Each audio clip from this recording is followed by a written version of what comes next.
अब जो नेक्स्ट हम लोगों ने करना है अपना स्केड्यूलिंग एल्गोरिथम डिस्कस, उसका नाम है हाईएस्ट रिस्पांस रेशो नेक्स्ट। ठीक है, हाईएस्ट रिस्पांस रेशो नेक्स्ट, ये नाम है इसका। ठीक है, इसको हम थोड़ा सा देख लेते हैं कि इसमें हम किस तरह तरीके से काम करते हैं। इसमें एक और चीज़ है, ये भी प्रीएम्प्टिव और नॉन प्रीएम्प्टिव, ये प्रीएम्प्टिव और नॉन प्रीएम्प्टिव दोनों टाइप का हो सकता है। जो हम देखेंगे वो हम नॉन प्रीएम्प्टिव देखेंगे, और नॉर्मली भी जो आपको करवाया जाता है वो नॉन प्रीएम्प्टिव करवाया जाता है। अब इस एल्गोरिदम को करने का क्या मेथड है, हम लोगों के पास हर प्रोसेस की तरह यहाँ पे भी हमारे पास प्रोसेसेस, मतलब हर स्केड्यूलिंग एल्गोरिदम की तरह यहाँ पे भी हमारे पास प्रोसेसेस गिवन होंगे, मसलन P1, P2, P3, P4 और P5। ठीक है, हम एक ये कर लेते हैं। उसके बाद हमारे पास इनके अराइवल टाइम्स हैं 1, 3, 5, 7 और 8, इसको हम देख लेते हैं। और उसके अलावा हम इसके बर्स्ट टाइम देख लेते हैं। बर्स्ट टाइम हमारे पास है 3, 6, 8, 4 और 5। अब इसको हमने रिजॉल्व करना है, और मैं आपको ऑलरेडी बता चुकी हूँ कि आपके पास टोटल जो बर्स्ट टाइम होते हैं उतना गैन चार्ट बन जाता है। गैन चार्ट ही हमने मेन बनाना है। अगर हम देखें 5 + 4 9, 9 + 8 17, 17 + 6 अगर हम करते हैं तो that would be 23, 23 + 3 that would be 26। Yes, तो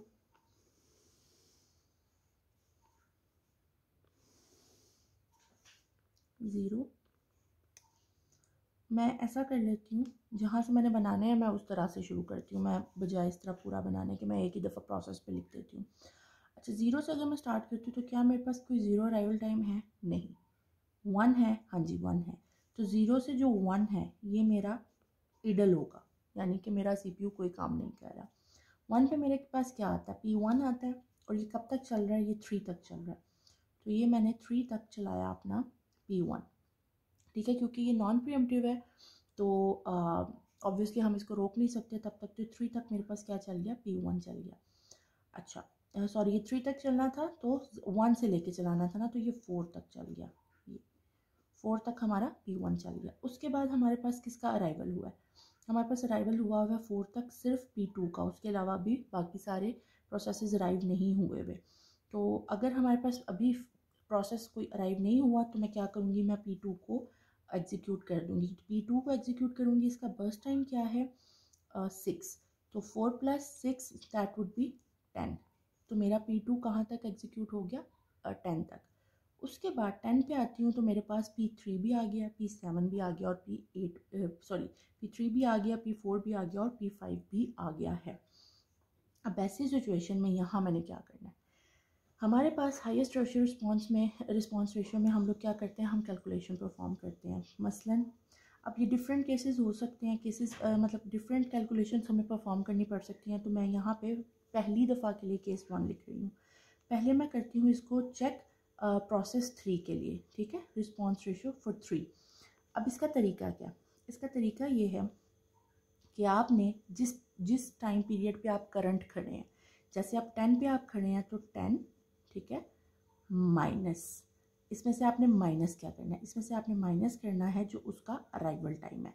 ये 3 प्रोसेस के लिए, हम प्रोसेस नंबर 3 के लिए कर रहे हैं, तो अराइवल टाइम क्या है? 5।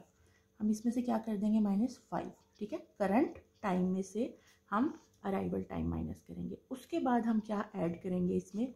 उसका टोटल बर्स्ट टाइम। ठीक है, और फिर इस पूरे को हम डिवाइड कर देंगे उसके बर्स्ट टाइम के साथ। ये प्रोसेस हम करेंगे तो फिर हमारे पास इसका रेशो एक निकलेगा। ठीक है, जो कि इस कंडीशन में हमारे पास वैल्यू आ रही है 1.625। ठीक है, उसके बाद मैं इसी तरह से जो है 4 के लिए निकालती हूँ। तो 10 है मेरे पास इस वक्त करंट टाइम, माइनस इसका अराइवल टाइम क्या है? 7। ठीक है, ये प्लस बर्स्ट टाइम आपने करना है और डिवाइडेड बाय बर्स्ट टाइम। ये हमारे पास आती है वैल्यू 1.75। और इसी तरह हमने करना है 5th के लिए। ठीक है, तो क्या है? 10 - 8, क्या है? अराइवल टाइम 8 है। ठीक है, और फिर उसके बाद +5 डिवाइडेड बाय 5, क्योंकि ये इसका बर्स्ट टाइम है, और इसकी वैल्यू आती है 1.4। अच्छा, अब हमने तीनों कैलकुलेशंस कर ली। जब हमने ये तीनों कैलकुलेशंस कर ली हैं तो इसके बाद अब हमने देखना ये है कि इनमें से हमारे पास सबसे वैल्यू जो है बड़ी किसकी आ रही है। ठीक है, हमने इसमें सबसे बड़ी वैल्यू देखनी है। तो अगर अब आप देखें यहाँ 1.4 है, 1.6 उससे बड़ा है, लेकिन सबसे बड़ा फिर क्या आता है 1.75। क्योंकि ये हमारे पास सबसे बड़ा आ रहा है तो हम इसको यहाँ पे पिक करेंगे, यानी कि P4 को हम पिक करेंगे। P4 को हमने पिक किया, ठीक है, और P4 ने कितनी देर एग्जीक्यूट होना था 4 तक, यानी कि 14 तक हमारे पास क्या एग्जीक्यूट हो गया P4। तो यानी कि P1 भी हमारे पास हो गया, P2 भी हो गया और P4 भी हो गया।